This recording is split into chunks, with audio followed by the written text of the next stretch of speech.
And speaking of the playoff, there are a few teams, Chip Patterson, who would like to see their names in the college football playoff bracket next year. And it seems like a theme of this offseason is changing college football into this NFL model. Of course, our friend Bill Belichick is somebody to thank for that discussion. So overall, looking at this change in how we run college football programs, bringing in general managers, working with NIL and salary cap experts, how do you think it's going to work? I think that it is going to have a lot of situations that do not work out as well as you think, because some of these programs that have been on the forefront of really doing, 1-year rentals, 2-year rentals, trying to construct a roster by just doing a lot of transfer portal all at once, it does seem like there is a high floor, but it is also a situation where accomplishing your ceiling can be very difficult. Let's look at the example of the Louisville Cardinals last year, year one with Jeff Brom. They make it all the way to the ACC championship game with one of the biggest portal classes, in all of college football. Then they have to go back and reload again. And this year was a little bit of a disappointment, just 8-4. How about Ole Miss, another team that under Lane Kiffin has been on the forefront of the portal and NIL era, constructing their roster like a salary cap, allotting more money this year to that defensive line. What did we see? Ole Miss got great defensive results, one of the best defenses in the SEC, but ultimately this was a team that lost to Kentucky.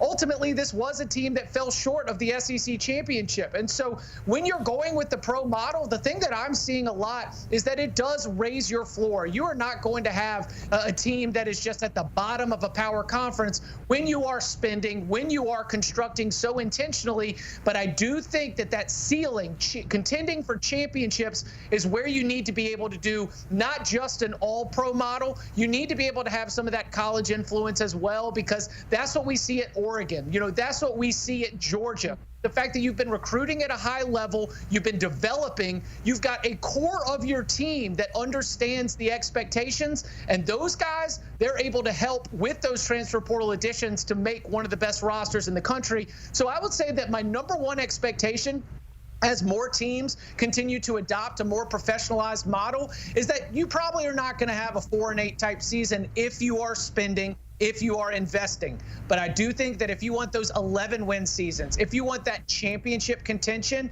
you do need to be able to have players that are in your locker room on your campus for 2 to 3 years so that they can set the standard for everybody else in the building. So, Chip, what would your advice be to Chapel Bill? And yes, a guy with 6 Super Bowl rings needs Chip Patterson's advice when it comes to the college game. What is your advice when it comes to balancing that college sprinkling in those elements while also running that NFL model, so it's not just a matter of having more than 4 wins, but getting in that college football playoff bracket?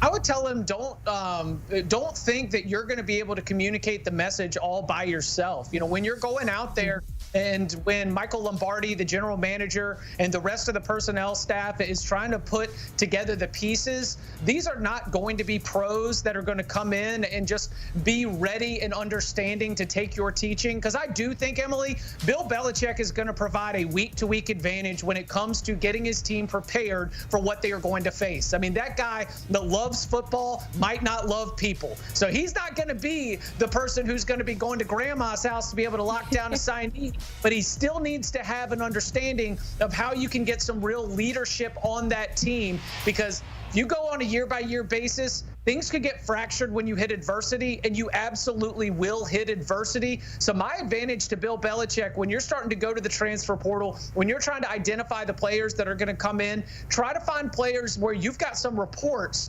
from their former coaches, from former teammates, from people around the personnel industry of what they can be in the locker room. So, for example, Emily, when I'm thinking about the quarterback that they're going to go try to procure, I expect from the transfer portal, make sure you've got yourself an alpha. Make sure you've got somebody who can really rally a group around them, because you know who has that right now? The Oregon Ducks. Dylan Gabriel's ability to step right into that locker room and be a real leader and get everyone to rally around that offense, I think it's been something that's been really impressive. I mean, Emily, we got to hear from him in Ann Arbor. You could just tell the way that he has been able to take on that leadership role. I think that's why the intangibles are probably just as important as the raw tools when it comes to some of these portal additions.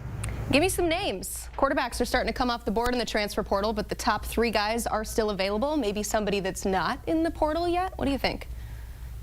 I think that North Carolina should be hunting every team when they get bounced from the playoff, because once you get knocked out of the playoff, a new portal window will start. And I think that's where you're going to have maybe not grabbing someone starter, but maybe grabbing someone in the room. I'm thinking about Notre Dame has a loaded quarterback room right now. Penn State has some good backups behind Drew Aller. Ohio State has tons of blue chip players. I would say that Oregon as well. Remember, Dante Moore is still there if the Ducks decide that they're going to try to go to somewhere else.